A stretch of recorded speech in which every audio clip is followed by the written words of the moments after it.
अस्सलाम वालेकुम students, concept clear now के प्लेटफॉर्म से मैं हूं जाहिद इकबाल, आपको अपने चैनल पे वेलकम करता हूं। उम्मीद है आप सब खैरियत से होंगे, अपनी लाइफ को सही तरह से एंजॉय कर रहे होंगे। बहुत अच्छा रिस्पांस आ रहा है आपकी तरफ से। वीडियो को आप लोग लाइक भी कर रहे हैं, वॉच भी कर रहे हैं और बहुत सारा नॉलेज गेन भी कर रहे हैं। लोगों के रिमार्क्स भी बड़े अच्छे आ रहे हैं, बड़े अच्छे कमेंट्स आ रहे हैं। इसी तरह मोमेंटम को जारी रखिएगा। हमारा आज का टॉपिक है एरर्स, गलतियां। हम इससे पहले कुछ मेजरिंग डिवाइसेस पढ़ चुके हैं, जिसमें हमारा रूलर था, मीटर रूल था, मेजरिंग टेप थी, फिजिकल बैलेंस थी, एनालिटिकल बैलेंस थी और डिजिटल बैलेंस थी उसमें। फिर हमने मेजरिंग सिलेंडर पढ़ा, वर्नियर कैलिपर, स्क्रू गेज, ये जितनी भी चीजें हैं इनसे हम जो मेजर करते हैं, उस मेजरमेंट में थोड़ा सा डाउट रह जाता है, थोड़ा सा शक रह जाता है कि ये ऐसे नहीं ऐसी होनी चाहिए थी। जिस मेजरमेंट में थोड़ा सा शक रह जाए उसको हम कहते हैं कि इसमें एरर आ गया। तो ये जो एरर आता है ये उस अनसर्टेनिटी की वजह से आता है जो इस मेजरमेंट के दौरान होती है। इसलिए हम कह सकते हैं कि हमने जितनी भी मेजरमेंट ली है या जितनी भी मेजरमेंट्स होती हैं वो सारी अप्रॉक्सीमेट होती हैं, तकरीबन एक अंदाज़ा होता है, क्योंकि उनमें एरर की गुंजाइश होती है, गलती की गुंजाइश होती है। आपने कोई मेजरमेंट ली है, आप ये नहीं कह सकते कि 100% एक्यूरेट है, उसमें थोड़ी सी अनसर्टेनिटी होती है। इस वजह से हम इस मेजरमेंट को कहेंगे कि अप्रॉक्सीमेट है, एग्जैक्ट नहीं है। जितनी भी मेजरमेंट्स होती है उसमें दो किस्म के एरर्स, एक होती है सिस्टमेटिक एरर्स और दूसरे होते हैं रैंडम एरर्स। अब इन दोनों एरर्स को हम थोड़ा डिटेल से पढ़ेंगे। वीडियो को बाकायदा शुरू करने से पहले हमेशा की तरह आप सब दोस्तों से रिक्वेस्ट है, काइंडली चैनल को सब्सक्राइब करें। स्पेशली जो नए व्यूवर्स हैं चैनल को सब्सक्राइब करें, वीडियो को वॉच और लाइक करें और बेल आइकन लाजमी प्रेस करें, और मेरी नई आने वाली वीडियो नोटिफिकेशन और नए आने वाला टॉपिक आपको टाइमली मिल सके और आपका टाइम ज़ाया ना हो। टॉपिक की तरफ आते हैं, एरर्स। जैसे कि मैं आपको बता चुका हूँ कि दो किस्म के एरर्स होते हैं ड्यूरिंग एनी मेजरमेंट। एक होता है सिस्टमेटिक किस्म के एरर, दूसरे होते हैं रैंडम एरर। अभी हम पढ़ते हैं सिस्टमेटिक एरर। सिस्टमेटिक एरर्स वो होती हैं जो एक ही डायरेक्शन में आ रहे होती हैं, आया नेगेटिव या पॉजिटिव। इसका मतलब ये है कि आप एक दीवार की पैमाइश कर रहे हैं और दीवार हर दफ़ा अपने एक्चुअल साइज से 2 से 3 इंच या 2 से 3 सेंटीमीटर ज़्यादा आ रही है, या वो आप जब भी मेजरमेंट कर रहे हैं तो वो उससे आप डिजिटल बैलेंस यूज़ कर रहे हैं। एक चीज़ का वेट हर दफ़ा 925 ग्राम आ रहा है, लेकिन उसका एक्चुअल वेट 920 ग्राम है। अब वो जो 5 ग्राम का डिफरेंस आ रहा है, तो हर दफ़ा 5 ग्राम का एरर आ रहा होता है। इट मीन्स कि ये पॉजिटिव एरर है। उसी चीज़ को किसी और बैलेंस के ऊपर आप उसका वेट मेजर करते हैं, तो वो 920 ग्राम के बजाय 915 ग्राम शो हो रहा होता है। इट मीन्स कि वो माइनस में जा रहा है। इसकी 3 वजह हो सकती हैं। सिस्टमेटिक एरर जो है इसकी 3 रीजंस होती हैं। सबसे पहले रीजन है इंस्ट्रूमेंटल एरर्स। अब जो इंस्ट्रूमेंट आप यूज़ कर रहे हैं, जो मेजरिंग डिवाइस आप यूज़ कर रहे हैं, या तो उसके डिज़ाइन में फ़र्क है, वो डिज़ाइन सूट नहीं कर रहा उस मेजरमेंट को, या उसकी ज़ीरो एडजस्टमेंट का इशू है, या उसके ज़ीरो एरर का इशू है। लेट्स सपोज आपके पास एक डिजिटल बैलेंस है, उसकी मेजरमेंट करने से पहले उसकी रीडिंग आपने 0 नहीं की, हो सकता है उसकी इनिशियल रीडिंग +5 पे हो। आप उसमें कोई चीज़ डालेंगे, कोई मैथ्स उसमें डालेंगे मेजर करने के लिए, तो वो +5 का एरर आपको देता रहेगा। जब तक आप उसको 0 नहीं करेंगे, उसके एरर को 0 नहीं करेंगे, तब तक वो एरर आपके पास आता रहेगा। इसी तरह वर्नियर कैलिपर और स्क्रू गेज के बारे में मैं आपको बता चुका हूँ कि इन दोनों के अंदर 0 एरर्स होते हैं, या कि वो पॉजिटिव की तरफ है या नेगेटिव की तरफ है। अगर एक वर्नियर कैलिपर या स्क्रू गेज में नेगेटिव एरर है, इट मीन्स कि उसका 0 इन लाइन नहीं है, वो जितनी भी मेजरमेंट करेगा वो माइनस में करेगा। अगर उसके अंदर पॉजिटिव एरर है, वो जितनी मेजरमेंट करेगा वो प्लस में करेगा। तो इससे बचने के लिए आपने उनकी रेक्टिफिकेशन करनी है, उनके एरर को 0 करना है।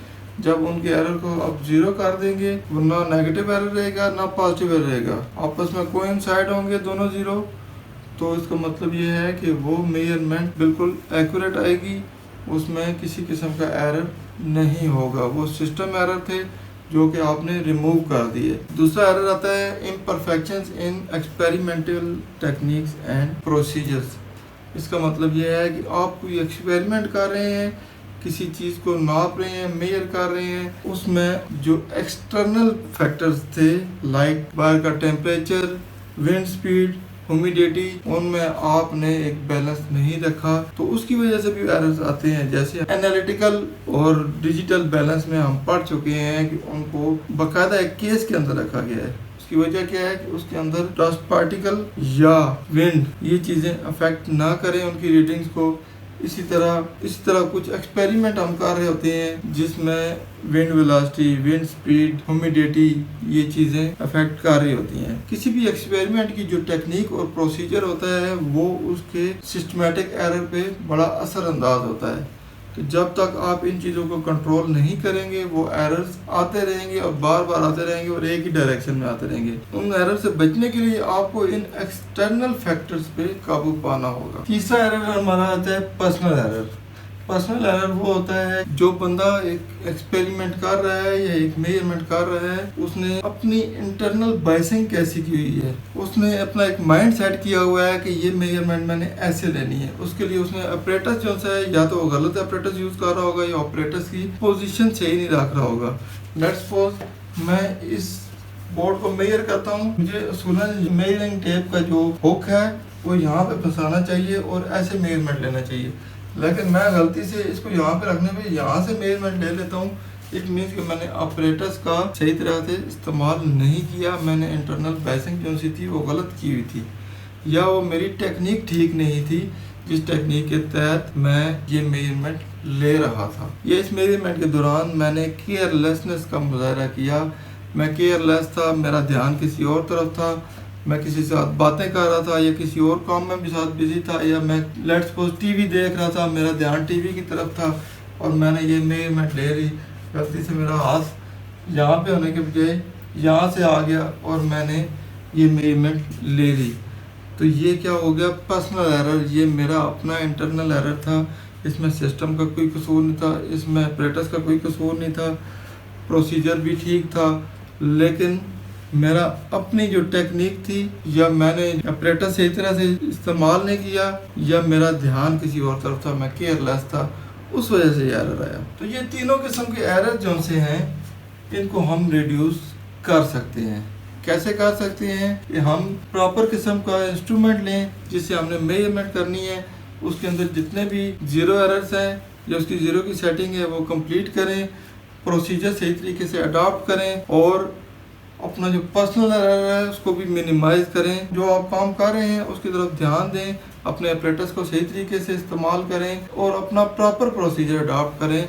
तो ये जितने भी एरर्स हैं इनको मिनिमाइज किया जा सकता है, इनको कम किया जा सकता है। कुछ हद तक हम एस्टिमेट भी कर सकते हैं कि यार ये एरर जो है ना तकरीबन इतना एरर है, इसमें ये चीज़ 120 इंच होनी चाहिए थी, 121 इंच है, इट मीन कि ये 1 इंच का एरर है या इतने सेंटीमीटर ज़्यादा है या इतने सेंटीमीटर कम है या इतने मिलीग्राम ज़्यादा है या कम है।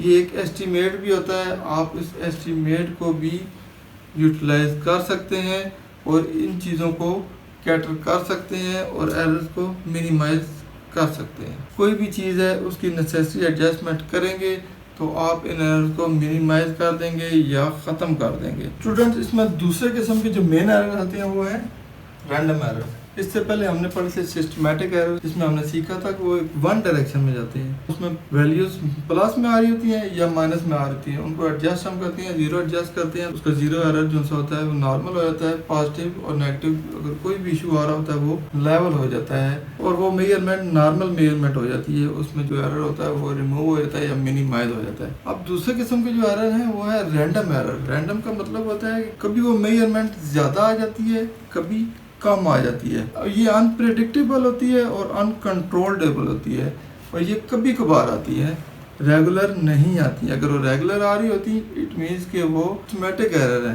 क्योंकि वो वन डायरेक्शन में जा रहे हैं और बार बार उसी डायरेक्शन में जा रहे हैं, कम या ज़्यादा।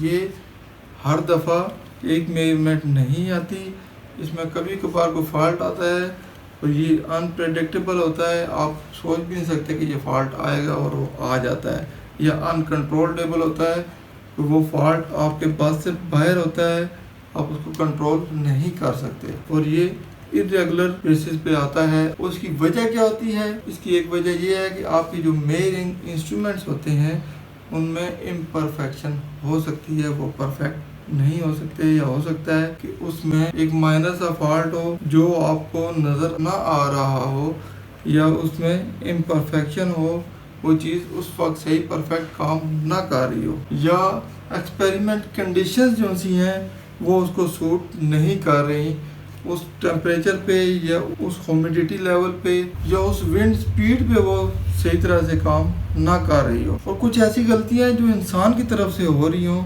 जैसे एक रिएक्शन टाइम की मिसाल दी गई है बुक में। अब रिएक्शन टाइम की मिसाल मैं ऐसे देता हूँ कि एक बैट्समैन है, वो बैटिंग कर रहा है, पीछे विकेट कीपर खड़ा है, बॉलर ने बॉल कराई, बैट्समैन ने उसको शॉट को खेला, लेकिन वो बॉल उसके बैट के साथ टकराई और विकेट कीपर के हाथों में आ गई। अब बैट के साथ बॉल के टकराने से लेकर कैच लेने तक ये जो टाइम था, ये रिएक्शन टाइम था। अगर विकेट कीपर ने उस टाइम को सही तरीके से ऑब्जर्व कर लिया तो वो कैच हो जाएगा। अगर वो थोड़ा सा अर्ली उस जगह पे आ जाता है या लेट हो जाता है तो वो कैच उसके हाथ से निकल जाएगा। प्रॉपर रिएक्शन टाइम जब तक नहीं होगा वो उस कैच को नहीं ले सकता, वो कैच मिस हो जाएगा और वो बॉल पीछे चली जाएगी। इसी तरह जो मेजरमेंट्स होती हैं इनमें रिएक्शन टाइम भी बड़ा मैटर करता है। और इसके अलावा जो आपकी टेक्निक्स हैं, इसी मिसाल में अब उसकी टेक्निक की बात भी हो रही है कि उसने कैच ऐसे लिया है, ऐसे लिया है या ऐसे लिया है। अब ये तीनों टेक्निक्स हैं, अगर वो कैच लेने के दौरान बेस्ट टेक्निक को यूज़ नहीं करेगा तो वो कैच नहीं होगा। इस तरह हमारी जो मेजरमेंट्स होती हैं इसमें आपकी टेक्निक्स और आपका रिएक्शन टाइम ये भी मैटर करता है। इसके साथ साथ आपके जो इंस्ट्रूमेंट्स हैं उनकी इम्परफेक्शन और परफेक्शन ये भी मैटर करती है। अगर यही बंदा यही मेजरमेंट बार बार करेगा तो बार बार उसके मुख्तलिफ रिजल्ट्स आएंगे। कभी वो ज़्यादा हो जाएगा, कभी कम हो जाएगा, कभी वो बराबर हो जाएगा। इससे बचने के लिए ये जो मेजरमेंट्स होती हैं इनको हम मल्टीपल टाइम्स लेते हैं। लेट्स सपोज मैंने इस पोर्ट को नापना है, एक दफ़ा नापा तो ये थोड़ा सा ज़्यादा निकल आया, तो मुझे डाउट है कि ये सही नहीं है, मैं इसको दोबारा नापूंगा, दोबारा मेजर करूंगा, दूसरी दफ़ा हो सकता है ठीक निकल आए, फिर मैं अब इसकी तीसरी मेजरमेंट भी ले लूँगा। तीसरी मेजरमेंट में हो सकता है कि ये थोड़ा सा कम भी आ जाए। जब मैं इन तीनों मेजरमेंट्स का मीन निकालूंगा, आपने जितनी मेजरमेंट ली हैं उन सारे मेजरमेंट का जो आंसर आएगा उसको आपने प्लस कर लेना है, उसको डिवाइड कर लेना है नंबर ऑफ मेजरमेंट से। लेट्स सपोज एक दफ़ा बोर्ड की मेजरमेंट आई 48 इंचेस, दूसरी दफ़ा आई 47.8 इंचेस, तीसरी दफ़ा आई 48.3 इंचेस। ऐड करके इसका जो आंसर आएगा उसको हम नंबर ऑफ मेजरमेंट्स हमने 3 ली थी, उनसे डिवाइड कर देंगे तो जो हमारा फाइनल आंसर आएगा वो इसका मीन आंसर होगा, और वो ज़्यादा एक्यूरेट होगा, उसमें गलती की गुंजाइश कम होगी। अगर थोड़ा बहुत एरर था तो वो रिमूव हो जाएगा।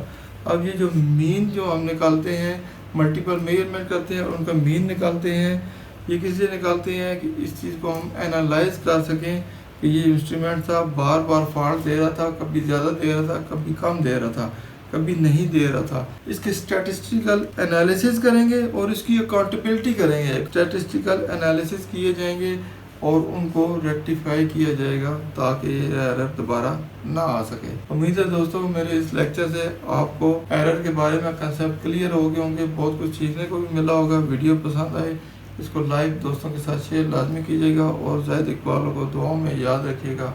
इंशाल्लाह नेक्स्ट इन्फॉर्मेटिव वीडियो के साथ जल्द ही आपकी खिदमत में हाजिर होऊंगा। तब तक इजाज़त दीजिए। अल्लाह हाफ़िज़।